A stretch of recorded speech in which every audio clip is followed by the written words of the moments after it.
morning. Talk 97.3 FM, 104.1 FM, 990 AM, WEEB. Hey, welcome back to the most listened to program in all of the Sand Hills. It is time once again for Mornings with the Leader Man. I am Steve Leader Adams. The Colonel and Jeff were gone today to about the gun issue in Ward County and the Second Amendments. I think they're rallying up there in Carthage. So anyway, good luck to them, and of course we'll take care of it here. First hour I'll be solo. Second hour we got Lieutenant Governor candidate coming in, Buddy Bingle. So please stay tuned for that. It's important that you're informed as to who you're voting for, and not go in there and do a guessing work. But this time it's going to be a bit complicated. But we're going to go over a lot of that in just a moment, knock some of the complication out for you. But in the end, it's your choice. Make it wisely. Don't forget, of course, we are being heard and seen around the world on a live video stream. That's available right now at talk973.com. Top middle of the page is where the link is located, and we'll get you there. If you're on your mobile device, well, your YouTube app does the work. Fire that up, put Mornings with the Leader Man in the search. If you're on your mobile device and just want an audio stream, well, you need a streaming app, such as TuneIn, iTunes, or Streama. They're all good apps. You just put WEEB in the search, and we'll appear at the top of those results. And if you're on our website, of course, our streaming button's right there in the top right-hand corner of every page where the icon says On the Air Listen Live. Click that once and you're listening just that quick.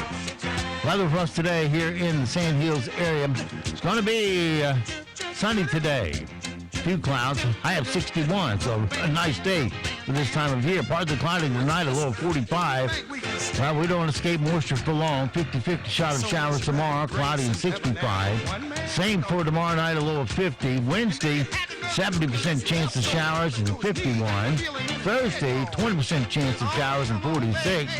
Friday, Saturday, Sunday, though, all sunshine, 44, 52, and 58 respectively on the Fahrenheit scale.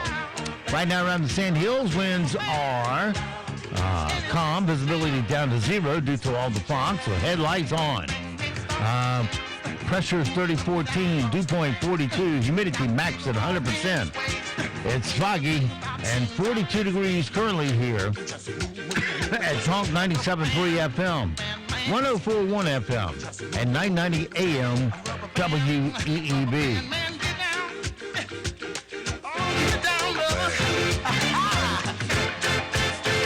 Okay. It is 7:33 past the hour on this President's Day Monday. President's Day. What can we say about it? Well, right much as it turns out. Let's see here. How about this? Our President's Day montage. I said snarly. Happy President's Day. President's Day. Who doesn't like a 3-day weekend?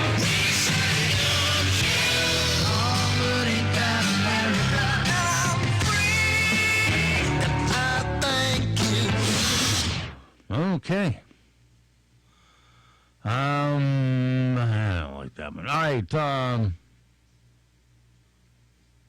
Okay.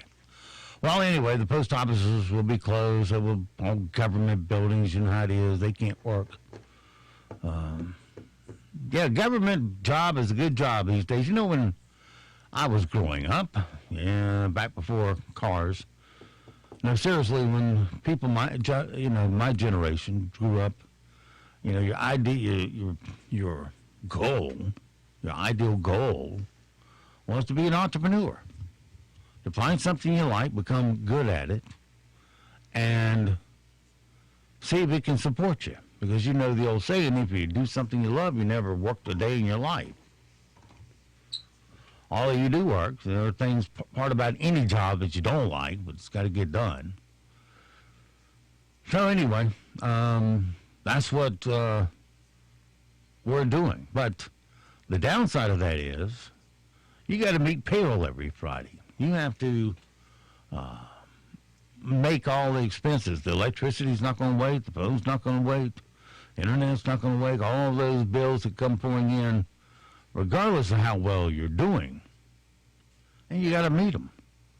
Sometimes retirement packages will go a little soft because of that, because you got to survive. And when our government doesn't give us a fair economy, which it is now, but prior, for so many years, it just didn't give you a good economy where everybody can compete and be able to get capital to do what they want to do or pursue a dream. But there are places out there you can borrow money. Not everyone's going to charge you 1,000%, but there are plenty that will. So just depends on the risk level you want to take as how you should proceed forward. All right, let's get on to what we do here. Let's see.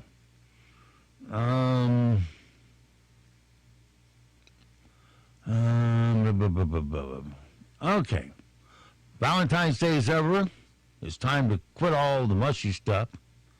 Well, before I do this, let's go and talk about what we opened up with, and that's about the election that's coming up. There's already early voting going on. You can vote now over there at the fire station in Pinehurst. Yeah, that one, right off of right across the street from the town hall. Or you can go up to the Ag Center in Carthage and vote there. They're open every day. You can check the website to see what hours. But generally, I don't even want to say without knowing for sure. Let's see. Anyway, all right. So here's the ballot, and we'll go over some of them we think you should vote for. Of course, for president, you got three choices on the Republican ticket. And, of course, we lean heavily toward Donald Trump.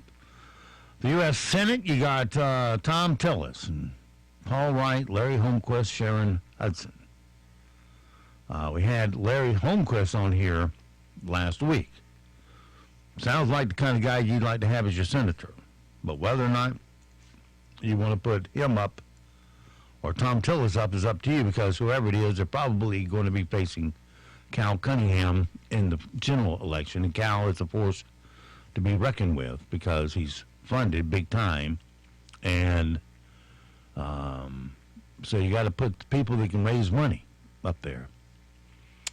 So you decide whether it's who it will be, but keep that in mind.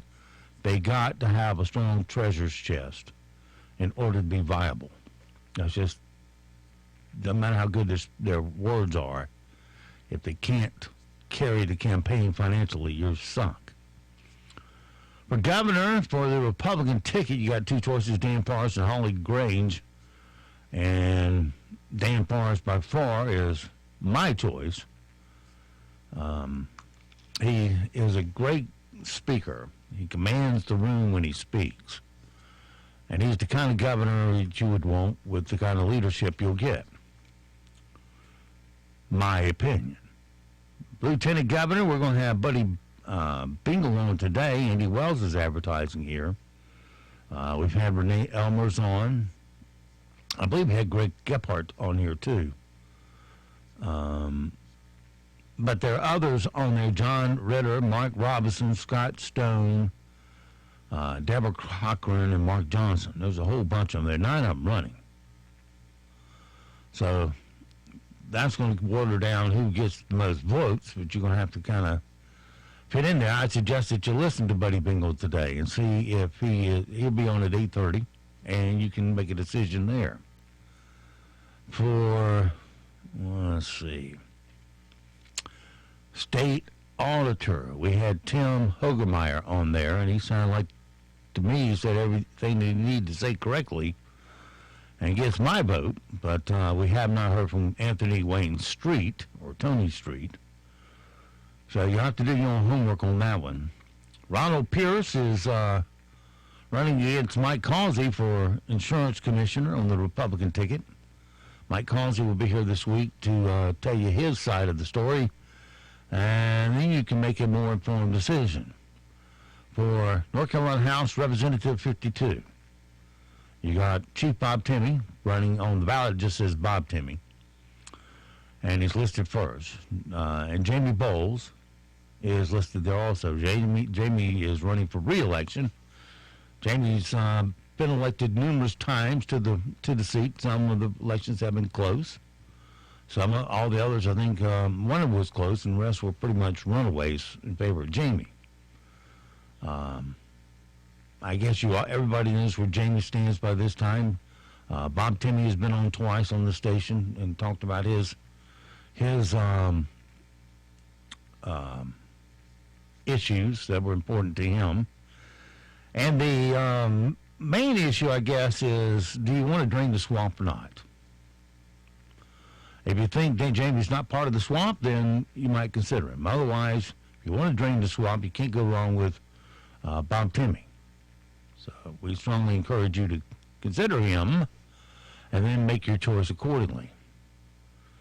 For North Carolina House District Judge Steve Bybee or Marissa Curry, Steve got really shortchanged last time. He was running in basically a two-person race on the Republican side, but he got diluted at the last minute by Brian Godfrey coming in. That's the former sheriff's son, who got the least votes of anybody on the ballot, the whole ballot. Although the pilot will tell you otherwise, because the Godfreys get a pass for the pilot. They're too stupid to understand anything. And Bybee basically they put the spoiler in there against Bybee, and they sucked off enough votes that the Democratic challenger won. So this time, I would recommend a straight Steve Bybee on there to give us a solid win, and then we got a good candidate to go up in the fall against the Democratic challenger, who currently holds the seat, I believe. For the district attorney of Moore County, that's a hard-fought and somewhat nasty race here. You got Arthur Donadio, who's listed first on the ballot, and Mike Hardin. Arthur Donadio has been here in Moore County. He's been a Republican for a good while, since the 90s, and I believe that's, my memory serves me correct on that. And he's worked at the district attorney's office for a while under Maureen Kruger and garnered her support as her replacement. And has been on here twice, and is what we want in a district attorney. Mike Hardin, of course, he's carpeted Moore County with his signs, and if I see two cars out there, a blue one and a gray one all the time, putting out more signs. I mean, he must have at least 1,000 or 2,000 signs out there. That's a lot of signs. And is just blanketing, carpeting wall to wall this county with his signs. But sometimes that backfires. I know another candidate that did that in this county and lost. Because you can't overdo it. But anyway, Mike Hardin accuses he sent out a card very hurtful to Arthur Donadio's campaign, saying that Donadio had supported Barack Obama 8 times and Adam Schiff 3 times with his money by donating to the campaign, which is a lie. And Mike Hardin knows it, but he's still playing up on technically stuff. In other words, and it was in the pilot, Donadio's wife went in there and explained what happened. They were separated, and she had the right to use one of his credit cards, which she did, and she made contributions to those 2 campaigns. And since the credit card was in his name shows up on the election report. And Hardin picks off from that and says, oh, he supported this and that, when personally he did not. And Harden knows it, but, he's playing on your stupidity that you don't know how that happened. So he sends out these 8x12 cards in the mail stating that he did. And it's pretty dark, what I call a dark card. It's like Satan made it out himself to get you. That this guy's Satan over there. You can't vote for him.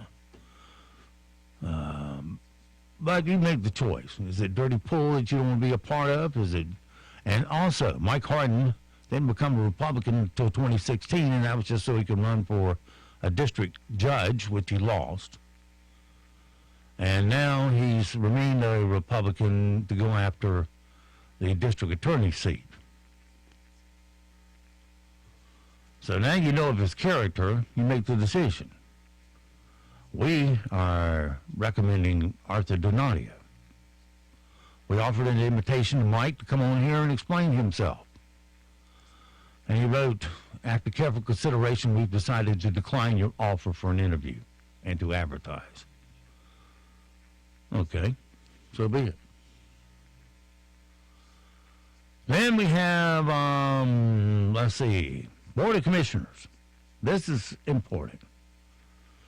Because for many, many years, since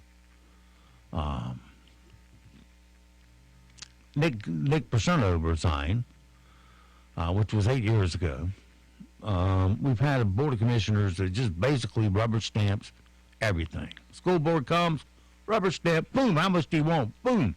Now keep in mind, and this came out of Nick Persano's mouth, that when he left the Board of Commissioners, there was $90 million set aside for the last 3 schools. And you say, well, why wasn't it used for the last 3 schools? Because our county commissioners spent it on everything else. So when it came time to pay for the schools, we don't have any money. Let's go float a bond and talk the public into paying for it.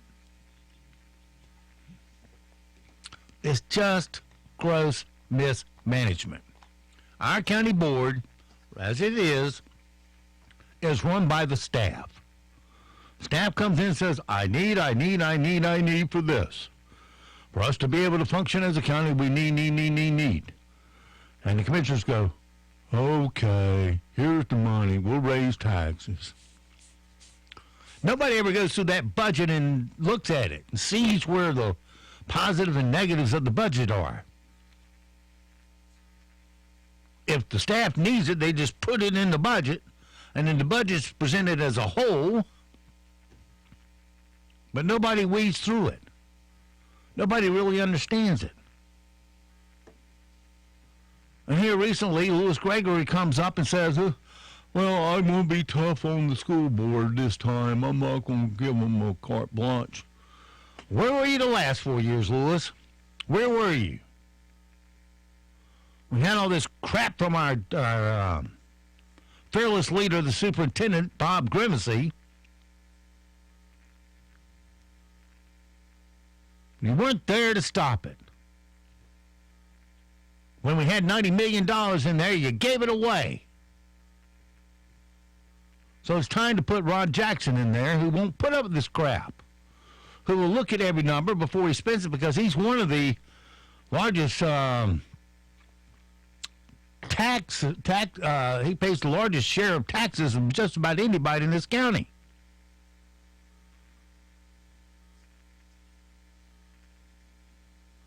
I'll let him say how much. I know, but it's a terrible amount of money, which is why he's going to be real interested where it's being spent. You've heard me tell stories on here where we had a man that was willing to build a gymnasium over there at Pinecrest High School, that new one that they have. Give it to him. Just put his wife's name on the building. And they said, no. We already have lottery money for it, so we're going to spend that on there. Well, they could have spent the lottery money on something else that the kids need, like maybe some teachers. But instead, they just forego a gift and spent their money instead. How stupid is that? And by the way, the person that brought the man to the schools to try to get the gym built was Ron Jackson. Ron Jackson saw how ratty his carpet was, and in his daughter's classroom, where they lay down and take their quiet time nap. And he offered to recarpet the classroom. And the school came back and said, no, it would not be fair to the other classrooms. So, Ron said, okay, I'll carpet the whole school. Will that be fair? Then he come back and say, no, it wouldn't be fair to the other elementary schools. And he says, all right, I'll carpet all the elementary schools. Will that do? And they come back and go, no, thank you. And Ron's also the one that has been touting like me that if we build our schools like we did our detention center, by building it internally, hiring a superintendent to look after it, like we did the detention center, so we're not blazing new ground here. We're just saving a tremendous amount of money. We would have saved $6 million per school. That's $18 million that our county commissioners and our school board took and threw out on the ground. Because I went up there prior to all this and told them that it would save them $6 million right off the top, and they're determined to do it the same old way. I mean, to tell you that staff came out of the woodwork and was giving you 1,000 reasons not to do it. Oh, this, and the bottom line was, it would have been more work for them, but it didn't pay extra. That's the bottom line of the staff. Oh, that might cause me extra work, and they won't pay me extra for it. I'm opposed to it. Let me give you reasons. That's the bottom line of it. That's why we need Ron Jackson in there to flush the sewage out of our commissioners, and next we're going to flush the sewage out of our school board. Board of Education.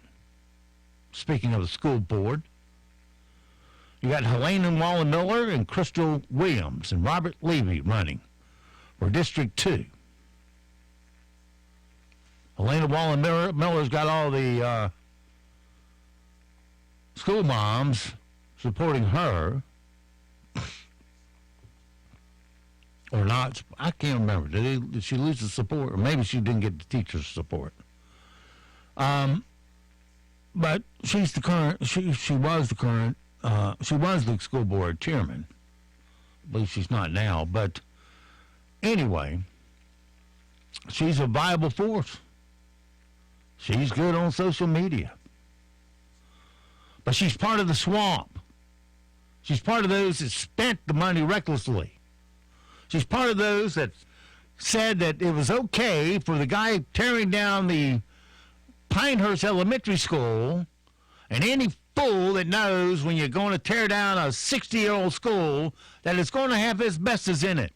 But he comes up like, oh, I didn't know. It's got asbestos in it. We need more money to haul it out of here. $157,000 of your money. And the school board goes, okay. And they bring it to the commissioner saying, oh, we got to get this approved right away. Otherwise, it's going to sit there on the ground. Asbestos, cancer causing. We got to get rid of it. And the county commissioners go, okay, here's your money. We already had a contingency fund in that school of $300,000 that should have gone toward this. But no, they took $157,000 more of your money instead. And secondly, it should have been part of the grading and disposal contract because they knew it was in there before they started. This just was a way for them to suck $157,000 more out of your pocket. And this is the swamp I'm talking about that Helen Wallen Miller won't talk about. She sat there and approved it. And it's time to stop it.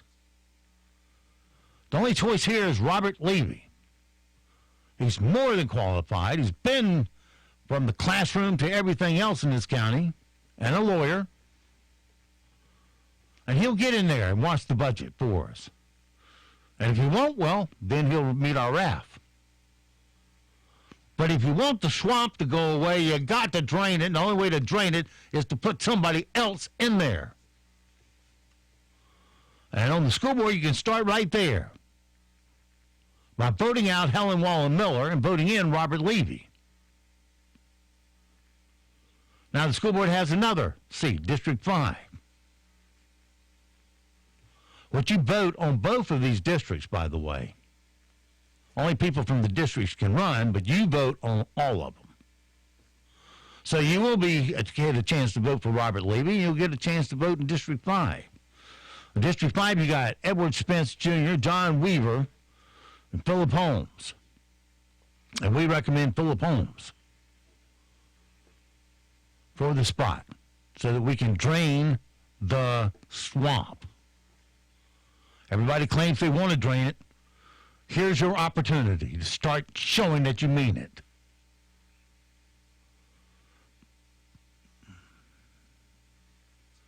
Let's see. I think we covered everything I want to cover. Secretary of State. You got E.C. Sykes, Chad Brown, and Michael LaPaglia. We're going with Michael LaPaglia. He came here and he talked to us and seems to fit the bill. And as soon as we come to the determination of Superintendent of Public Instructions and Labor Commissioner, we'll let you know on that. You got until February 3rd to decide. That's the final day of voting. That's when the general election officially is. Pre-voting is until the Thursday before. That would be 27th of this month. I believe they're open in the evenings for a while. Like I said, go on the Board of Elections website for this county, and it'll give you the hours that these election sites are open. A lot of times, the ag building has different hours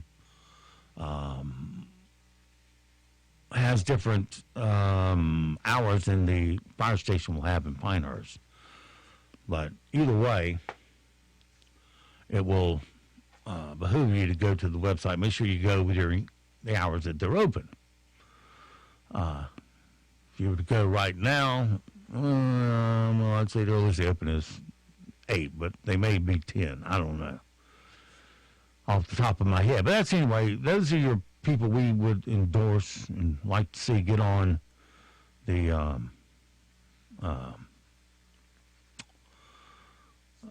ballot. Somebody's really trying to call me hard because they've been attacking my hip pocket. Now they're calling the main studio number, but they'll get over it.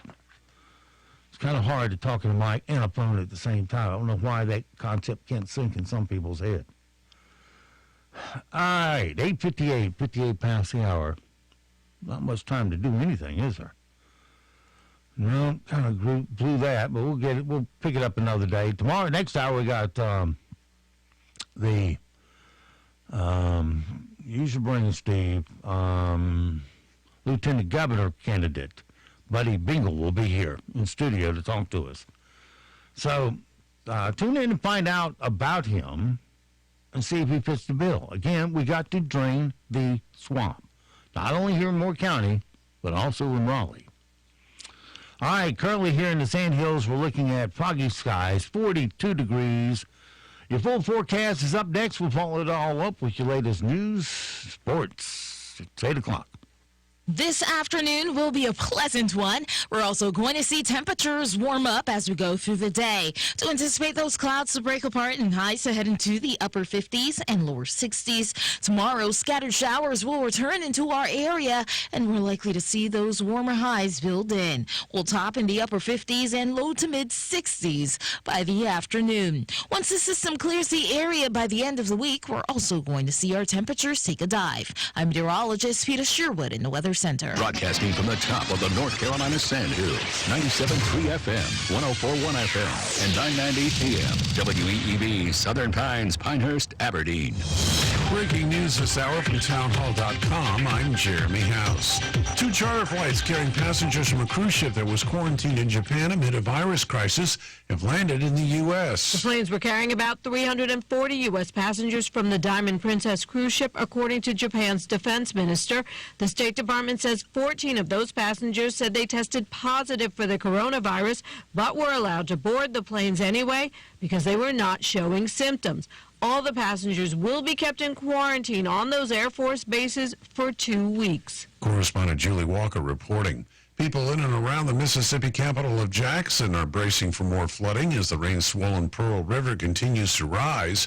Mississippi Governor Tate Reeves says law enforcement has gone door to door alerting people of evacuations, but residents need to do their part as well. If you are in or near the impacted area, even if you have not yet received notification, I urge you to check MEMA's website to view the flood inundation maps and the tools to make sure you know whether or not you need to evacuate. The Pearl is expected to crest today at 37.5 feet. Joe Biden has picked up another endorsement from a top Nevada politician, with Lieutenant Governor Kate Marshall announcing she'll back the former vice president's White House bid. Marshall joins 2 of the state's 4 U.S. House members, Dina Titus and Stephen Horsford, in backing Biden. The Japanese economy shrank at an annual pace of 6.3% last quarter. Its growth was battered by typhoons and crimped consumer spending. Wall Street is closed today for the President's Day holiday. It'll reopen tomorrow. More on these stories at townhall.com. I'm Jeremy House. If you're worried about your cholesterol, hear how others are taking charge with garlic. My doctor said my cholesterol was borderline, but I've been taking garlic, and it works. I've been taking garlic for years. My pharmacist recommended garlic. He said there's an ingredient in garlic that helps maintain healthy cholesterol. I take garlic every day. No garlic breath. Lots of people like you are choosing garlic to help maintain a healthy cholesterol. Garlic, it's cholesterol's natural enemy. These statements have not been evaluated by the FDA. This product is not intended to diagnose, treat, cure, or prevent any disease. Use as directed. Sebastian Gorka here. Maybe you've been hearing about Relief Factor, the 100% drug-free supplement that helps a person's body deal with inflammation and pain. You've heard all the wonderful testimonials. Well, I have my own testimonial. For many years, my lower back pain was becoming a serious problem. The short story is, I finally gave it a try, and now I'm out of pain too. So if you're in pain, you can order the 3-week quick start for just $19.95. Go to relieffactor.com. Weather causes the Daytona 500 to be pushed back a day. President Donald Trump, accompanied by First Lady Melania Trump, gave the command to start engines and then pace the field of the Daytona 500 in the presidential limo. Trump was scheduled to watch the start of the race from the infield, but when rains came and delayed the green flag, his motorcade was forced to leave. Ricky Stenhouse Jr., who was the pole sitter, led the first 20 laps before the race was again delayed, this time for even heavier rains. NASCAR made the call to postpone the event until Monday at 4:05 p.m. Eastern, when Stenhouse, followed by Joey Logano and Eric Almirola, respectively, will bring the field back to action. Jerry Jordan, Daytona Beach, Florida. One of the remaining USS Arizona crew members who survived the attack on Pearl Harbor has died. Donald Stratton passed away in his sleep at his Colorado Springs home on Saturday with his family in attendance. The 97-year-old veteran had been in poor health since contracting pneumonia in October. News and analysis at townhall.com. India's top court has ruled that all women Army officers are now eligible for permanent commissions, allowing them to be in commanding roles. So far, most women inducted into the Army were only allowed to serve for a maximum of 14 years and didn't qualify to become permanent officers. While the government had announced its intention to change this in 2019, it was not extended to all sections of the Army. Monday's Supreme Court order means that all women serving in the forces will now become eligible for a permanent commission. BBC correspondent Yogita Lamai reporting from Mumbai, India. General Motors says it's pulling out of Australia, New Zealand, and Thailand as part of a strategy to exit markets that don't produce adequate returns on investments, dismaying officials concerned over job losses. More on these stories at townhall.com. Jamie Bowles for House District 52. From Pinecrest High School to Sandhills Community College, Jamie Bowles was born, raised, and educated in Moore County, a conservative voice for hardworking North Carolina families. Jamie Bowles is a small business owner taking care of our community and dedicated to representing Moore County values, creating jobs, cutting taxes, and fighting for teachers to build a strong local economy. Jamie Bowles, an effective voice for you and your family in House District 52. Paid for by Main Street Merchants for a better North Carolina. The wait is finally over. Pinehurst Toyota's new state-of-the-art building is now open. We're making it easier than ever to buy your next car.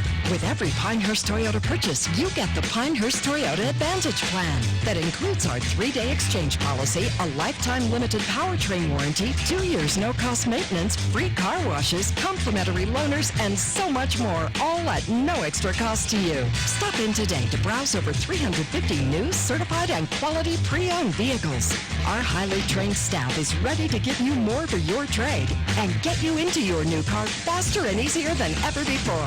The best time to buy is right now.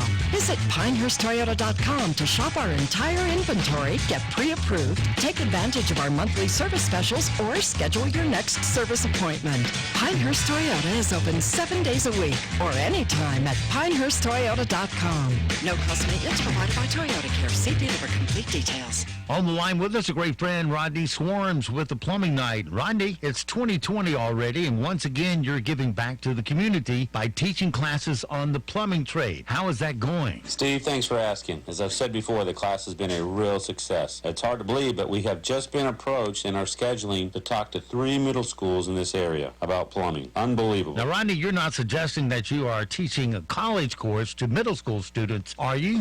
No way, Steve. I joined the Army when I was 17 and came to the 82nd Airborne Division over in Fort Bragg. That's actually how I got to Moore County. After that, I worked at UPS. I was a driver for 6 years. I've been driven with a passion to serve for a long time, and I actually met a close friend of mine, Eddie Ingram, and I was introduced to the prestigious profession of plumbing. So, Rodney, let me ask, did you grow up wanting to be a plumber? It was a combination of my passion to serve and my love for plumbing that later created the Plumbing Night. For all your plumbing needs, call the Plumbing Night at 639-5555, day or night, or on the web at theplumbingnight.com. Building a new home or thinking about changing your existing floors? Aberdeen Carpet can show you the latest flooring trends that will fit your budget and lifestyle. Flooring is what we do every day. Visit Aberdeen Carpet's large showroom and discount warehouse filled with an extensive inventory, ready for immediate pickup. We offer expert advice, competitive pricing, and a huge selection. Located on Highway 5 in Aberdeen near the Habitat for Humanity store. Open Monday through Friday 9 to 5 and Saturdays 9 to 4. Call 944-6204 or go online to aberdeencarpet.com. Serving more people, more places, 24/7. If your AC breaks down, we'll restore your indoor heaven. Installation or repair, one call, we'll be there. It's your family, don't delay. Comfort's just a call away. We're Comfort Services. Comfort Services. You've heard the comment, save your energy. Well, Comfort Services can save your energy bill and make your home more comfortable. Specializing in installation, HVAC, and comprehensive air quality services. Locally owned since 2003, Comfort Services is nationally certified and a Carrier Energy Expert dealer with highly qualified technicians. Go to ComfortServicesInc.com or call 910-695-2665 on Highway 5 next to Habitat in Aberdeen. 910-695-2665. Comfort's just a call away. Comfort Services. NCN News. I'm Mike Rayleigh. The 2020 Democratic candidates have their eyes set on Nevada with the next caucus set to take place there over the weekend. Meanwhile, although Mike Bloomberg is not on the ballot there, CBS News correspondent Major Garrett says... Noting after Vice President Joe Biden, Bloomberg has garnered more congressional black support than any other candidate in the race. Bloomberg has until midnight tomorrow to qualify for Wednesday night's debate in Las Vegas. His campaign says it is hopeful he will make it on that debate stage. Charlotte-Mecklenburg police are investigating a homicide after a man was found shot at a bar in southwest Charlotte early Sunday morning. Minutes earlier, police responded to a homicide at an apartment complex in southwest Charlotte where a man was shot and killed outside one of the buildings there. If you're planning a trip to the beach this summer, you may notice some changes to help you keep safe. In areas around Atlantic Beach, you will see more warning flags. Atlantic Beach Fire Chief Mike Simpson tells WCTI News. In years past, we only posted flags on our main beach strand where our lifeguards were. We went out and mapped it out and looked at them and decided that at every 8th mile from any location on the beach strand, you could see a flag. Some closure for the families of 2 people who died during an avalanche in Colorado. CBS This Morning's Anthony Mason has more. Rescuers have now recovered the bodies of 2 men killed by an avalanche in Colorado over the weekend. The men were riding snow bikes that authorities say triggered the avalanche when they were buried. A third friend was able to dig himself out and called for help, but the 2 men who could not be rescued were lost. They were eventually found under 20 feet of snow and debris. School officials in a North Carolina county have fired a middle school band director charged with sex crimes involving 6 alleged victims. The New Hanover County Board of Education voted unanimously to fire Roland Grice Middle School band director Peter Frank. You're listening to NCN News. Have you ever walked barefoot in the field? Seen the sunset as you put the last bale of hay in the barn? Mended a fence before you went home for supper? Farm Credit is right there with you. We understand the love of country, financing the things you need to grow, like land, buildings, seed, and equipment. Farm Credit. When you're looking for that helping hand, we're here to help. Dependable credit, competitive interest rates, and convenient offices to serve you. Visit farmcreditofnc.com to find your local office. Equal housing lender. Where are the leaders of tomorrow shaped and molded? They're shaped on the courts, fields, mats, and tracks of the North Carolina High School Athletic Association. The NCHSAA is our 419-member schools, impacting communities all across the state of North Carolina. From Murphy to Manteo, the NCHSAA is coaches, administrators, and officials working tirelessly to invest in the next generation of leaders for our great state. Former North Carolina Lieutenant Governor Bob Jordan has died at the age of 87. An obituary posted online by a funeral home said Jordan died on Sunday at his home in Mount Gilead. It didn't disclose a cause of death. Mississippi is dealing with major flooding after heavy rains pounded the state over the last week. Governor Tate Reeves warned residents around Jackson that with more rain on the way, floodwaters from the Pearl River may not recede for days. Staging areas in Hinds County and Northeast Jackson have been put into place. More than 1,900 structures in Hinds County, 461 structures in Rankin County, and 30 structures in Madison County are in danger of flooding. Every time something like even the past 24 hours, I've learned some additional things. We need to have some additional procedures we need to take to make sure my people are safe, the citizens are safe, so we're steadily trying to improve ourselves. For Rankin County, there's an extra layer of concern. During the last 2 floods, many of the subdivisions and areas weren't there. Numbers released by the state health department show that the flu cases are increasing in North Carolina. Dr. William Hathaway of Mission Health in Asheville tells WLOS News. Let's say it's about a 2-month period overall. So from the beginning of the early onset, which was in December, till we should start seeing it fade at the end of February, sometime in mid-March. The UK experienced a heavy winter storm over the weekend. CBS's Jerika Duncan has more. A powerful winter storm called a bomb cyclone is blamed for 2 deaths in England over the weekend. Massive flooding swept away cars after some areas of England and Wales got a month's worth of rain in less than 48 hours. Powerful winds blew this passenger jet sideways as it landed at London's Heathrow Airport No injuries, thankfully, were reported. This follows another huge storm that hit Britain less than a week ago. Mike Rayleigh, NCN News. We'll see clouds try to break apart as we get into the afternoon. Otherwise, we are looking at high temperatures to be on the warmer side. They'll jump into the upper 50s as well as the lower 60s. And by tonight, temperatures will not be as cool. They'll be in the 40s, and highs by the afternoon tomorrow will top in the upper 50s and low to mid 60s. We're tracking scattered showers to move in once we get past the afternoon on Tuesday. I'm meteorologist Peter Sherwood in the Weather Center. Right now, here in the Sand Hills area, it's foggy and 42 degrees. Humidity max at 100%. Dew point 42. Pressure is 30-17. Winds are calm. Visibility is at 0, so headlights on this morning. It is 8:14. Let's take a look at your Sand Hills news for this Monday morning. Home on Scarborough Place in Pinehurst was named in federal court papers as one of the locations that an ex-con held students in forced labor and extortion. Lawrence Ray, who also goes by Lawrence Gecko, was arrested Tuesday and charged with sex trafficking, extortion, forced labor, among other federal charges. Reportedly, Ray, 60, of New Jersey, brought 3 students to the property and forced them to do manual labor in 2013. The indictment states that they had to install an irrigation system at the location.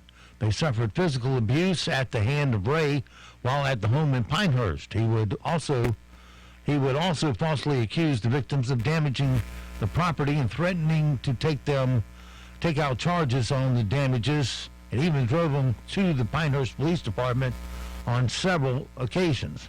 The indictment goes on to say, in addition to alleged Ray forced 3 female victims to perform unpaid labor on a family member's property in North Carolina through a course of physiological and physical abuse.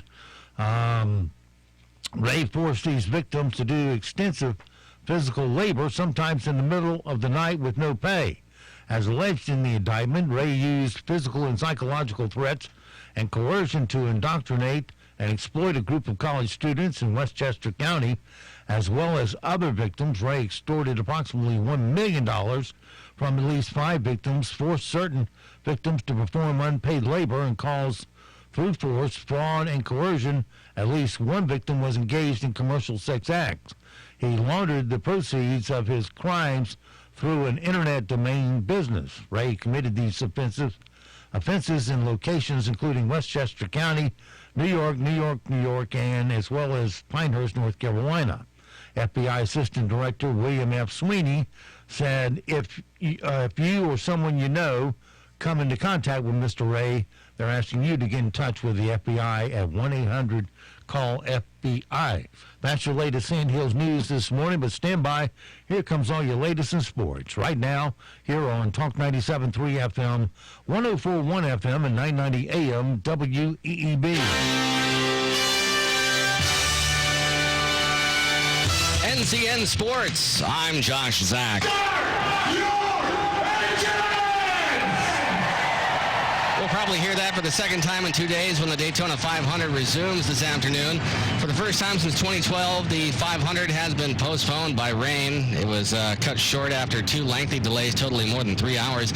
The stoppage also dampened NASCAR's season opener that started with a ballyhooed visit from the president. To all of the drivers, technicians, and pit crews here today, good luck, and may the best team win. The first delay came moments after the presidential motorcade completed a ceremonial parade lap around the 2.5-mile track. The sky then opened after Donald Trump's armored limousine, nicknamed the Beast, exited the speedway. The race now set to begin at 4, or resume at least. Ricky Stenhouse Jr. is in the lead after 20 laps. Engines start up at 4 o'clock on Fox. On the ice, Josh Archibald scored his second goal of the game in overtime, and the NHL points leader, Leon Draisaitl, had a goal and 2 assists as the Oilers beat the Hurricanes 4-3 in OT. Draisaitl set up Archibald's goal just under 4 minutes into OT for his 95th point of the season. Sebastian Aho had 2 goals and a helper for the Hurricanes. The NHL, meanwhile, announced over the weekend that Carolina next season will host its first ever outdoor hockey game. No opponent has been determined, but during intermission of Sunday's game versus Edmonton on Fox Sports, Canes GM Don Waddell said the Hurricanes gave the league a short list of opponents they'd like to face. We got a little bit of a say in it. At the end of the day, the league's got to make sure they do what's right for the schedule and for all the other teams. But we've given them a list of some teams we would like to see here, and I think in the next couple months we'll have that final decision. The game will be played February 20th of next season at Carter Finley Stadium in Raleigh as part of the Navy Federal Credit Union NHL Stadium Series. This is NCN Sports. Ready for a Vegas getaway? Let the good times roll at the Orleans and their sister property, the Gold Coast, both located just off the famous Las Vegas Strip. Relax in style in a golfer's paradise at the Sun Coast, or experience Mystic Falls Village and indoor laser light show at Sam's Town Hotel and Gambling Hall. Boyd Gaming has it all, with exciting casino action, dining, movie theaters, bowling, and tropical pools. For your next Vegas getaway, think Boyd Gaming.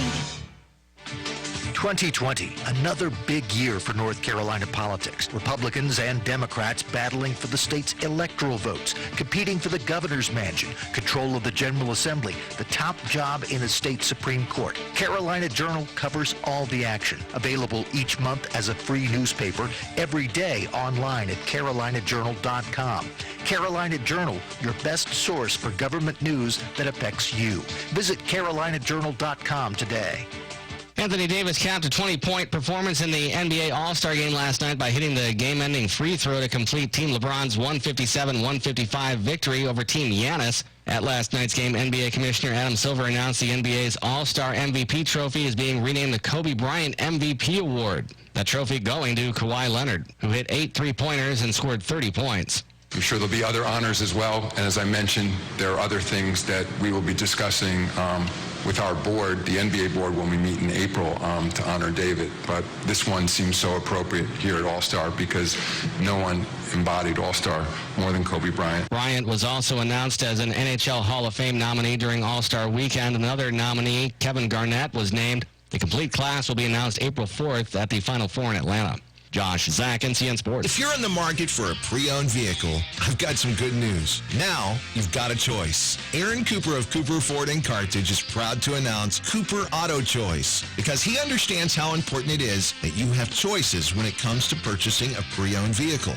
He knows that families work hard for every dollar, and for a lot of families, an affordable, dependable vehicle could make all the difference in the world. Cooper Auto Choice should be your first choice if you're in the market for a pre-owned car, truck, or SUV. At Cooper Auto Choice, the price you see is the price you pay, period. Choose from a huge inventory of pre-owned vehicles, priced to move, and backed by the Cooper commitment of quality. At 1010 Old US 1 in Southern Pines. Call 910-725-1111 or visit CooperAutoChoice.com and start shopping online today using the Cooper Auto Choice virtual showroom. Now you have a choice at Cooper Auto Choice. Make Cooper Auto Choice your first choice for a pre-owned vehicle. Hi, this is Rich Wagner from Whispering Pines. I've been suffering with acute back and knee pain for many months, and after trying visits to the doctor, painkillers, and spinal injections with no relief, I went to see Dr. Wright at Wright Chiropractic in Seven Lakes. After the first visit, I noticed a lot of improvement, and I've continued to improve with each treatment. Thanks to Dr. Wright, I'm feeling much better than I have in a very long time. I was skeptical about chiropractic treatment at first, but it has truly given me my life back. This is Dr. Wright. I can't guarantee I can fix every problem, but I will tell you honestly whether chiropractic can be of help for your particular issue. Living with pain is not always the only option. Doesn't it make sense to explore every avenue before resigning yourself to the limitations of pain? Call our office today to schedule a consultation and start living again. 673-2225. My name is Ward Rowland. A good insurance agent has to put the needs of his clients first. As a law enforcement officer, I spent 11 years protecting and serving my community. It is my honor and privilege to serve Moore County and North Carolina residents with their insurance needs. If you're a local small business owner, you know how important it is to be there for your customers. As a State Farm agent and small business owner in Moore County, I'm here to help you protect your small business. Talk with me or stop in today. My office is in downtown Southern Pines, 277 West Pennsylvania Avenue. War Dog's Army Surplus Store in Southern Pines is Southern Pines' #1 surplus store. Serving the Fort Bragg area, we buy, sell, and trade military, tactical, outdoor clothing, and gear. We are your military surplus low-price leader and take pride in serving our local military members and community. Bring us your military gear because we pay more and sell for less than anyone in the area, guaranteed. At War Dogs, we make it our top priority to provide quality, high-end tactical gear at the lowest prices. Come in today and bring your used gear or check out our massive inventory, the largest in Southern Pines. We're open Monday through Friday, 10:30 until 5:30 and 11 to 4 on Saturday. We're located at 675 Southwest Broad Street in Southern Pines, right across the street from Beefeaters. Or give us a call at 910-920-7749. That's 920-7749. War Dogs. From the WEEB Community Calendar. The 2020 census is just around the corner, and the Census Bureau is currently recruiting census takers for the 2020 census count. Support your community by making sure everyone is counted so we have adequate representation in the U.S. House of Representatives, as well as funding for hospitals, schools, roads, and more. 2020 census takers jobs are temporary positions that offer competitive wages, paid training, and flexible hours. For more information and to apply for a census job, go to 2020census.gov/jobs. Hello, I'm John Zumwalt, and you're in the Zumwalt Zone. All right, this is going to be kind of strange, and if I don't do it just right, I'm going to get in a little bit of trouble with some of you. Yesterday, my son and I were driving back from hiking in Uwharrie, and we saw a billboard along the road. It was a picture of a lady nursing her baby. The billboard had 3 words: encourage breastfeeding. Okay, now what am I supposed to do with that? Who am I supposed to encourage? I feel kind of condescending saying this, but I've always been in favor of you nursing your child. But that's kind of your business, isn't it?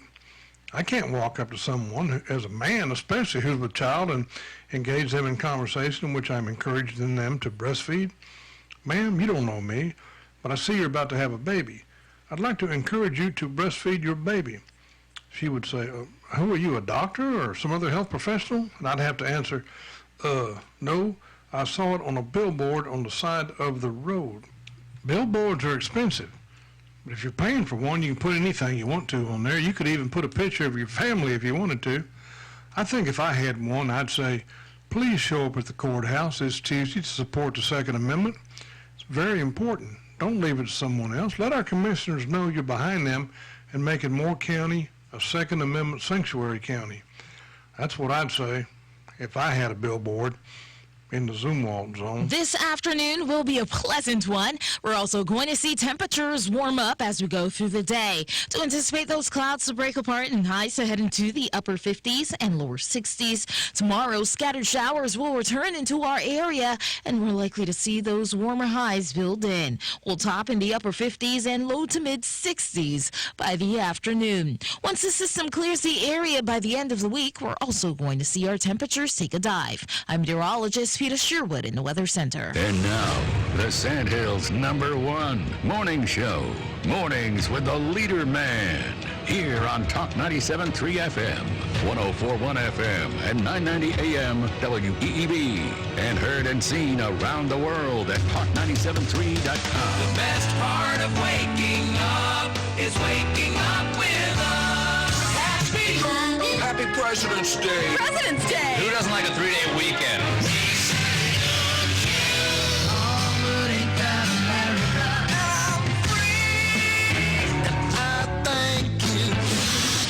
Happy President's Day. Happy President's Day. Happy President's Day. Is there a such thing as Happy Not My President's Day? Let's not make this political. Entertain us! Entertain me! People need to be entertained. They need the distraction. Are you ready to be entertained? I wish to God that somebody would do something to block out the voices in my head for 5 minutes. You guys ready to be entertained? Be entertained! I'm waiting! All right, let's start. Keep it coming up. Keep it coming up. Don't stop it now. Don't stop it. No, don't stop it now. Don't stop it. Keep it coming up. Keep it coming up. Don't stop it now. Don't stop it. No, don't stop it now. Don't stop it. Good morning, Talk 97.3 FM, 104.1 FM, and 990 AM WEEB. Welcome back to the most listened to program in all of the Sandhills. It is time once again for Mornings with the Leader Man. I am Steve Peter Adams. Don't forget, of course, this program is being heard and seen around the world on our live video stream. That's available to you now at talk973.com. Top middle of the page is where the link is located. On your mobile device, fire up YouTube and put Mornings with the Leader Man into the search. And if you're on your mobile device looking for just our audio stream, that's available by firing up a streaming application such as TuneIn, iTunes, or Streamer, and put WEEB into the search. If you're on a website, that link is right there in the upper right-hand corner of every one of our web pages where the icon says On the Air, Listen Live. Click that once, and you're listening just that quick. Weather for us today here in the Sand Hills area. It's going to be partly cloudy after the fog burns off. Look for a high of 61. Then tonight, partly cloudy, low of 45. Tomorrow, showers move in. 50-50 shot of getting wet, high of 65. 80% chance of rain tomorrow night, a low of 50. Wednesday, look for showers, 70% chance, high of 51. Oh, gee, we haven't seen enough showers, have we? Right now around the Sand Hills, winds are calm, visibility down to 0. Pressure's 3017, dew point 42. Humidity maxed out at 100%. Right now, it's still foggy and still 42 degrees currently here at Talk 97.3 FM, 104.1 FM, and 990 AM WEEB. All right, it is 30 past the hour on this Monday, President's Day. A lot of, all the post offices and most government buildings shut down. That's the advantage of working for government. They get every day off and every holiday and a pension and retirement, and you get to keep on working to pay for all of it. And that's why it's important that we put the right people in office to minimize the effect on your hip pocket as much as possible, but also to provide the goods and services that you do need, such as good roads and infrastructure and those type of things, as well as attracting businesses here. One of those important positions, because he presides over the Senate, is of the state, is the lieutenant governor. And one of those candidates today is in here, Buddy Bingle, who has been here before, and he's running for lieutenant governor, and he would just tell me he has the endorsement of Nick Percerno, which is a former county commissioner right here in Moore County. Tried to get him run again, but couldn't talk him into it. So anyway, good morning, Buddy. Glad to have you in here. Good morning. Happy to be here, and happy President's Day to you and to everyone else out there. And I tell you, how great was it yesterday to see our president in Air Force One flying over the Daytona 500 and being the Grand Marshal? I mean, what better way to say America than being at the Great American Race to be the Grand Marshal? Well, he likes doing that. I mean, when he was running for president last time, of course, he had a 767 of his own with the big words of Trump on the side. And when he went to an event like rally at an airport, he'd fly that thing at a tilt so everybody could see that Trump and go as slow as possible. Oh, and it was great, and especially the fact that he took the Beast for a pace lap around there. Yeah. And it was just great to see the warm reception that our great president has. And happy President's Day to President Trump and to everyone else out there. Well, you're currently making laps around the state, and it's got to be more grueling than a little piddly 500 race. You're doing it by the day. It's been a lot of fun. It's been almost a year. We've been over about 110,000 miles because I truly believe that if you want to be elected and you want to run for statewide office, you need to get out and meet people. You need to shake their hands. You need to talk with them, hear their issues, and be able to answer questions about your background, about where you've been and why you feel you're the most qualified to be in this position. And that's exactly what we've done. We've been here in Moore County quite a bit. We were here last Friday at the Lincoln Reagan dinner. I was the only lieutenant governor candidate there, and it was a great event, and kudos to all the folks that helped put that dinner on. It was a spectacular event. Well, it's an every-year event, so if you get elected, you can come back yearly. And I'd look forward to it. All right, well, let's talk about Buddy Baker and what makes him a candidate for lieutenant governor, because there are 9 other people running against you, and it's kind of hard to get your head to pop up a little bit above the crowd for the average Joe Doe out there who doesn't stay that informed. I couldn't name you. I'm pretty informed, and I can't name you all 9 running. I'm sure you could. but you'd be one of the few that could. How do you get your head above that crowd? Well, it's like I talked about before. You have to roll your sleeves up and you have to go to work. You have to get out there and meet people. Again, if you want to be elected to a statewide office, you need to get out there and work and meet folks. And as I mentioned, we traveled over 110,000 miles and continue to do it every day. We have to talk about our message. We have to talk about our diverse background, why I believe that I am the best fit to be the next lieutenant governor of North Carolina. So to create that difference, we have to do it with good moral character, with honesty, and with talking about my background and what I bring to the table and how vastly different it is from the 8 other candidates that are in this race. Well, let's talk about your background. What is it? So my background, I was born and raised in New Bern, and I started out as a minor league baseball player and had the opportunity to play minor league ball for a little while, but I knew I needed to play D. I was a left-handed pitcher. God bless me with the good arm, and I could throw it a little bit.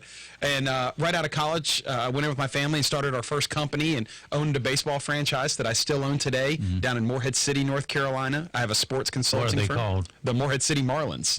So if you find yourself down in Carteret County, come to a ball game. It's a better name than Mudcats. Well, they're a little crazy names now in baseball, but I started a sports consulting firm 2 years later, and then a few years down the road found myself in the restaurant business. I was thrown into a restaurant. What's about sports players always want a restaurant? Well, it's usually they want to be musicians, but we've kind of flipped it. I never thought I'd want to be in the restaurant business, but it's something that I fell in love and really have had a passion of turning around failing restaurants and have been very fortunate to be able to do it a number of times.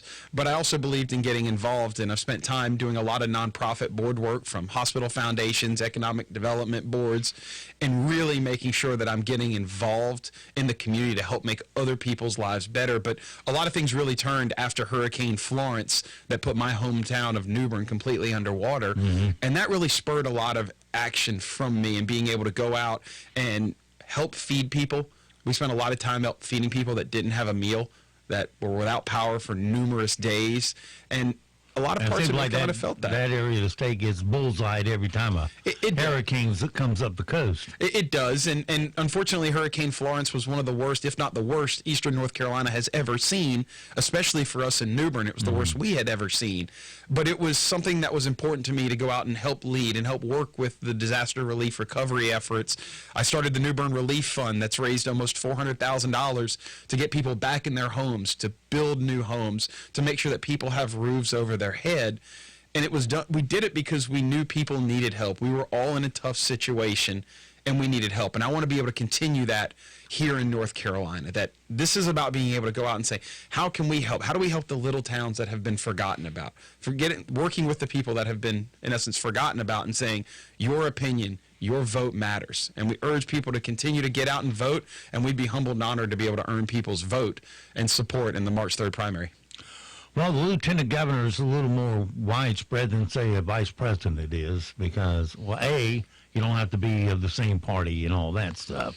You could be an opposing party, and it's a separately elected office in the state. And secondly, you're in the legislature, and you have a lot of influence there. Well, if you had the magic wand in your hand, what would be the top things you'd like to see done by the legislature? Well, when you start talking about that, we need to first off make sure that we have a Republican governor. We've got to make sure that we elect Republicans up and down the ballot, including the judges, so that all those top priorities are great, but if we continue to have a liberal governor and we continue to have liberal judges that just overturn and tie things up in court, it almost makes the legislature irrelevant. So we've got to work hard every single day to make sure that we have a Republican governor and we have Republicans up and down the ticket. But when you start looking at priorities, it's about how do we make our economy continue to be better. President Trump has done a phenomenal job with reducing the unemployment, spurring our economy. The stock market has seen highs it's never seen before. But we need to continue to do that to make sure that people can put food on their table and a roof over their head. We need to work on our education system. We have a failed education system here in North Carolina. Our public schools are failing the public, and we need to completely reform our public education. We need to work on making sure that parents have school choice and it's protected. I trust parents. Parents know what's best for their kids. We need to make sure that we get government out of the way, whether it's our business or whether it's our children's education. Our parents know what's best, and I will protect school choice, whether it's homeschools, charter schools, every single day.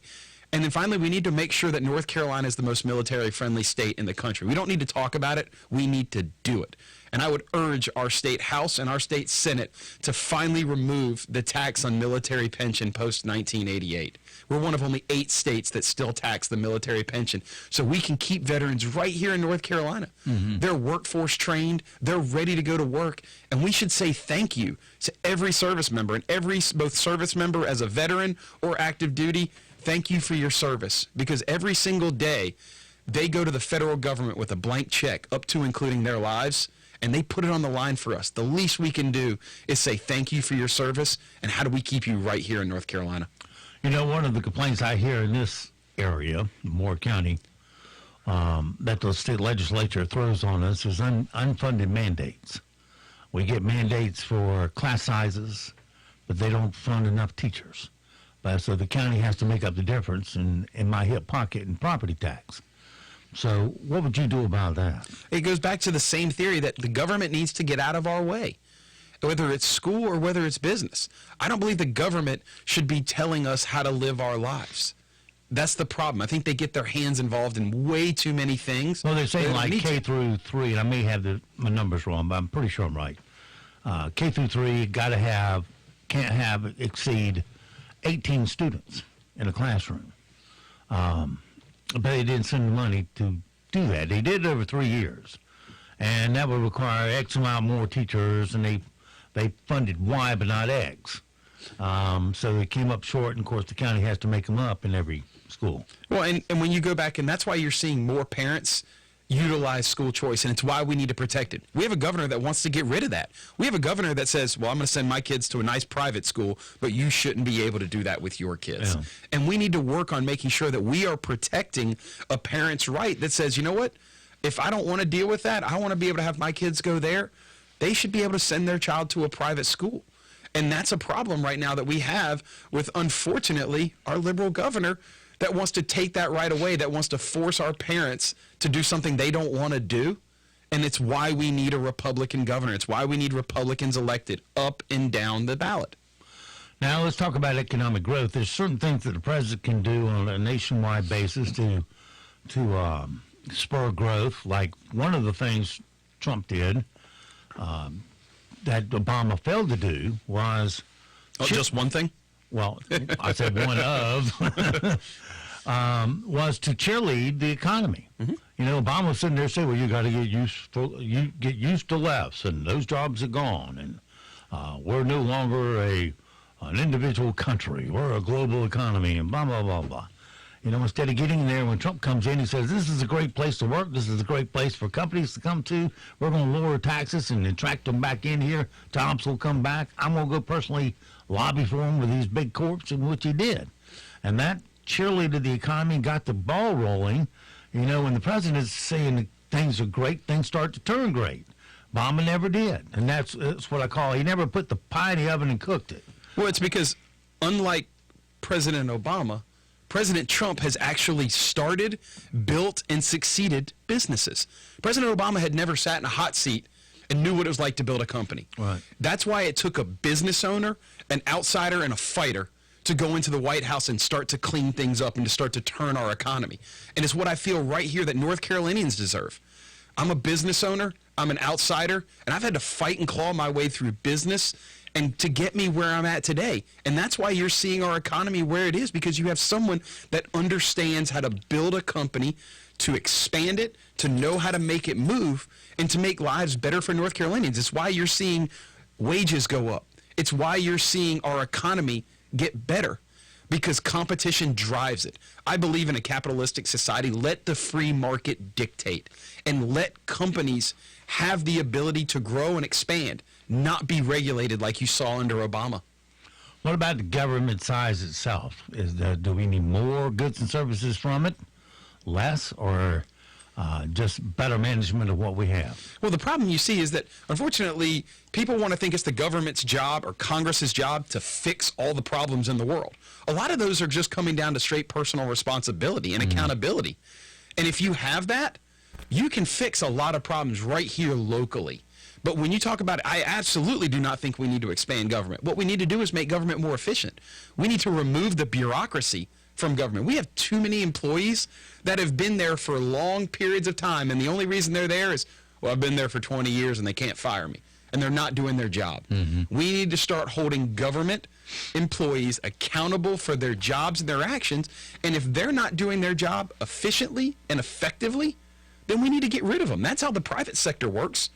If I don't provide a good service... It's one thing to get rid of them, it's another thing to make it happen. Well, but that's why you need... These people are dug in deep, and it's hard to get them out. But that's why you need business people that come in there that don't care about what the crazy fake media has to say. They don't care about what other people have to say, which is what our president's done. And that's why he's getting attacks left and right, is because he's finally getting something done. He's removing the status quo and the swamp that's been there for years. What about those that have been in our government forever? Some of them are Republicans, some of them are Democrats, but if they're in favor of a program, they're ready to cheerlead it on.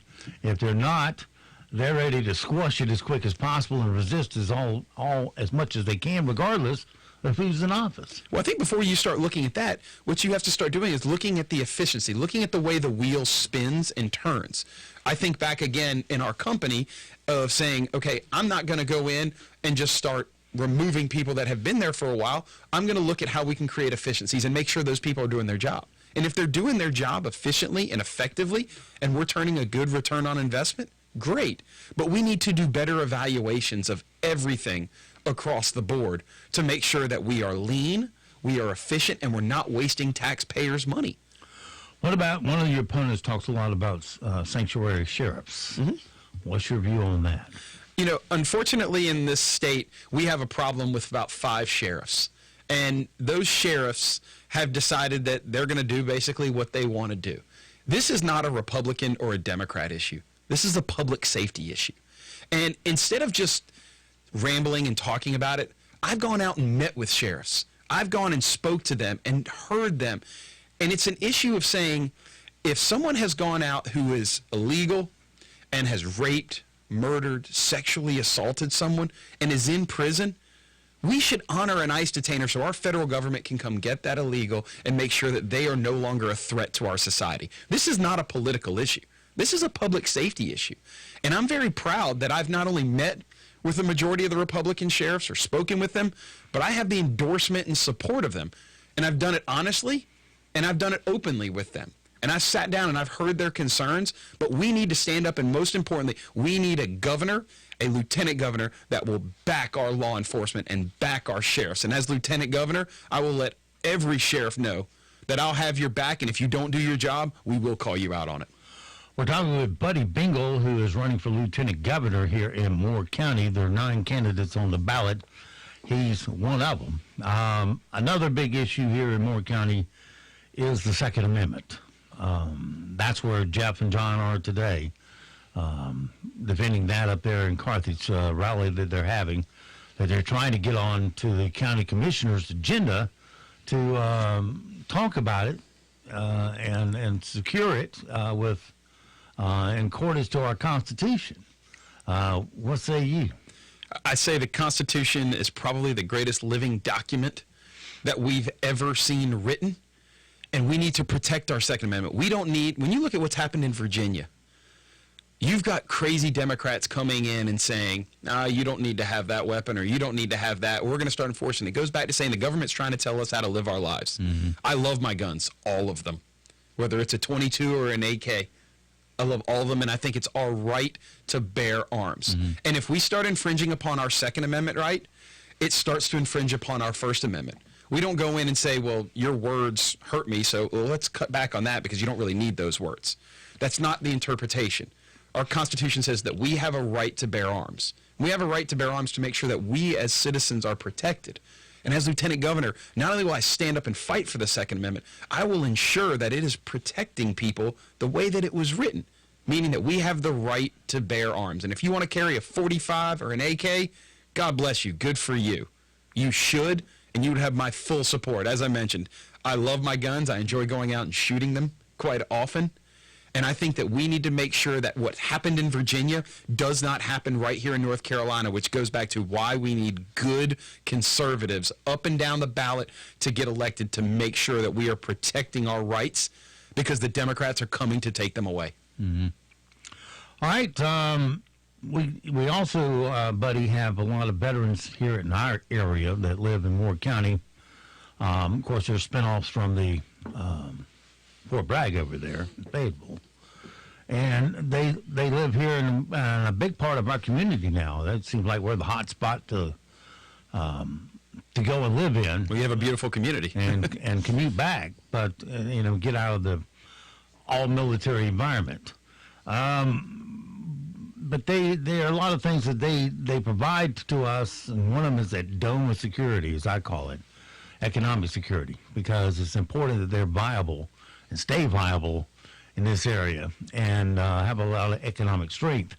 How do you go about helping those heroes and ensure that they get all the benefits that they're entitled to as far as the state government can help, as well as provide an environment for them to flourish? Well, a couple of different ways. As I mentioned, we need to stop just talking about being the most military-friendly state. We need to actually do it. Mm-hmm. And we need to set an agenda and say, these are our priorities. And for me, as I mentioned earlier, it's removing the tax on military pensions to make sure that that young Marine or that young Army service member coming out of Fort Bragg is not going back to Texas or going to Florida or Virginia. They're staying right here in North Carolina. We need to make sure that if that person wants to come in and start a business, that we can work with them. We can say, how can we help you? Whether it's we can mentor you, work with you on how to better write a business plan, or getting access to capital. We should find ways to help keep our service members right here. And unfortunately, a large issue that service members deal with today is a lot of them suffer from PTSD. And unfortunately, right now, we are losing 22 service members a day to suicide. That's 22 too many. Mm-hmm. We need to put forth a concerted effort to reduce that number. If we can reduce it even by one a day, that's 356 lives that we're saving. We can, or 65, excuse me, we can make sure. So how do we do that? By getting involved, by saying that the Lieutenant Governor's office is welcoming to our service members. By getting involved, by rolling your sleeves up, not by putting out TV commercials or talking about it, but getting involved.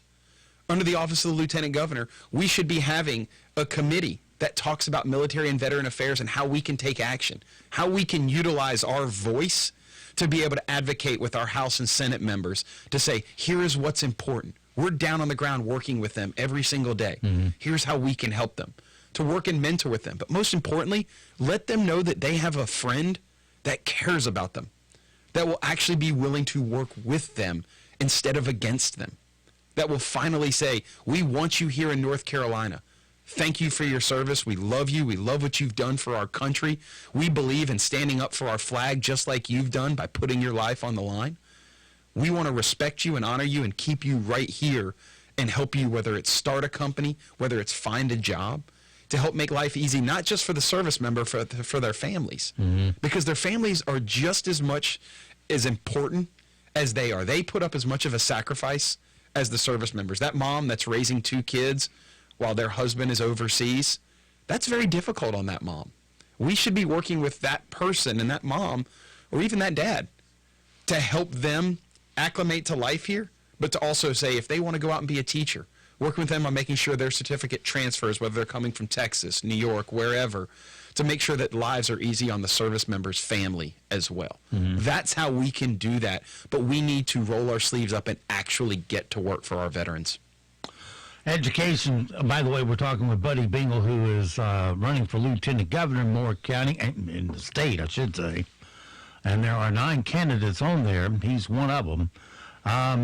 Let's talk about the education in Moore County or the state.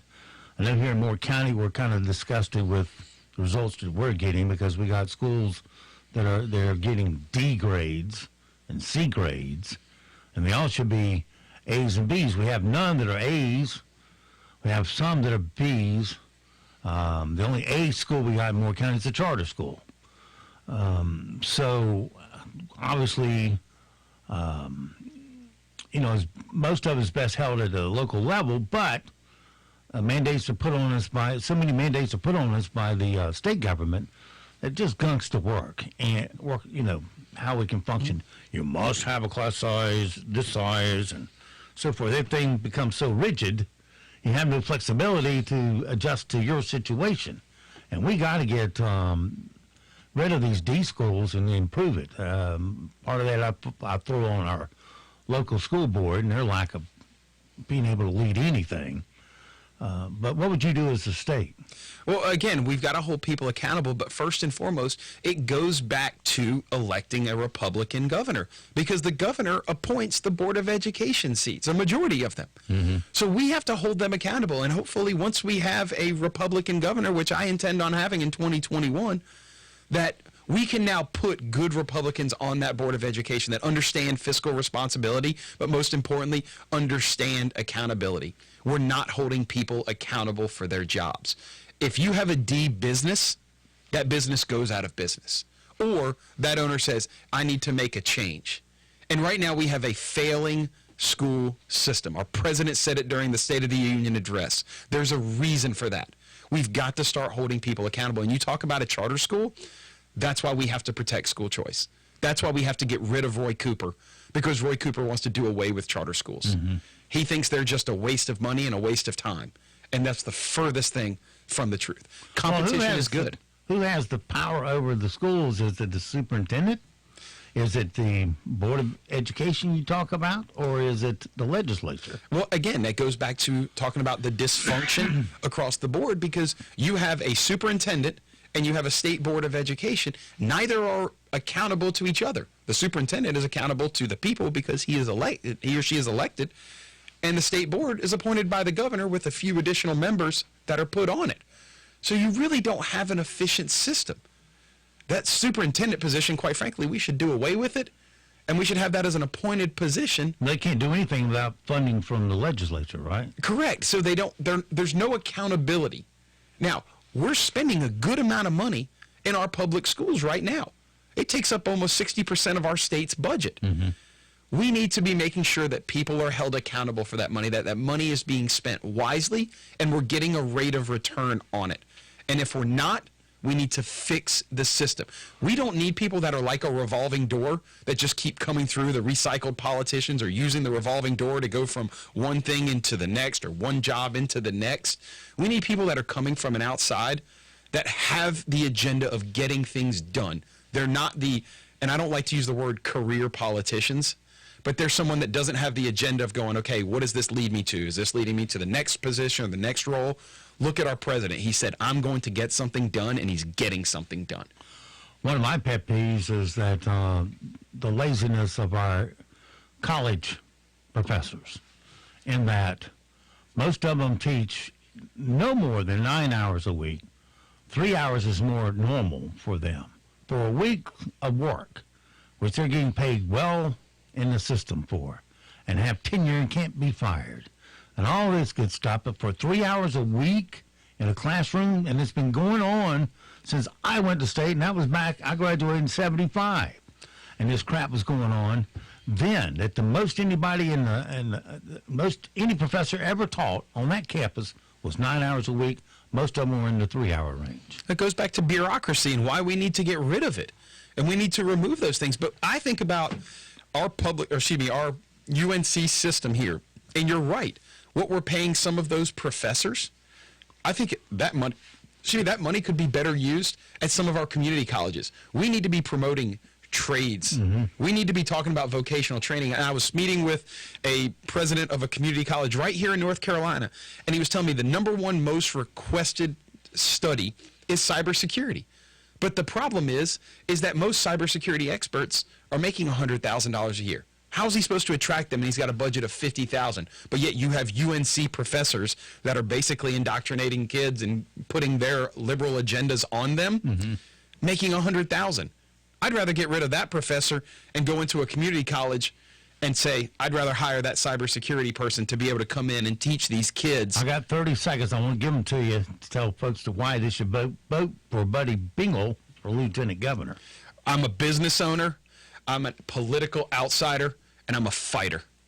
And North Carolina deserves someone that will stand up for our values, stand up for our Second Amendment, our right to life, but stand up for good conservative values. It's time for the next generation to start to take action and lead our state. And my name's Buddy Bengal. I'm running for Lieutenant Governor. I'd love your vote on March 3rd. Well, Buddy, thanks a lot for coming in and sharing your views today. And I know how hard it is to campaign, but I don't know how hard it is to do a statewide campaign. But I do appreciate it. Thank you so much for having me. I'm glad to be here. All right, for the rest of you, so it goes for this Monday. Have yourself a great, safe day. We'll see you back bright and early tomorrow for a titillating Tuesday. Be sure to support all the mom and pop businesses you hear on our airways because they're the backbone of our economy. So when you go into their store, be sure to put your tongue past your gum and tell them WEEB told you to come. And don't forget also, millions of Americans have fought and they have died to give and protect the freedoms that you get to enjoy today. Live today worthy of their and their family's sacrifice. I'm Steve Leader Adams and the Leader Man and Nick and Colt the Dog. We'll all see you this afternoon at 2 at the dog park.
Chip, thank you very much. And my fellow race fans, there is no greater thrill than to join you at the World Center of Racing for the 62nd Daytona 500. So exciting.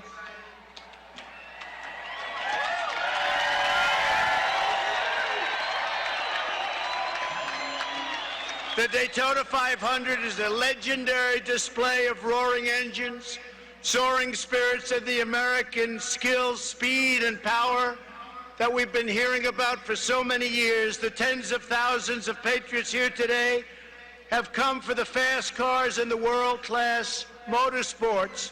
But NASCAR fans never forget that no matter who wins the race, what matters most is God, family, and country.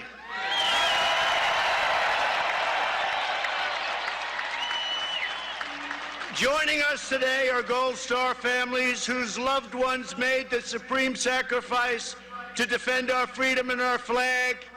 To Edgar and Jennifer Bill, George Lutz, and Gold Star families everywhere throughout our land, your fallen warriors will live in our hearts forever. Thank you. Thank you. Thank you.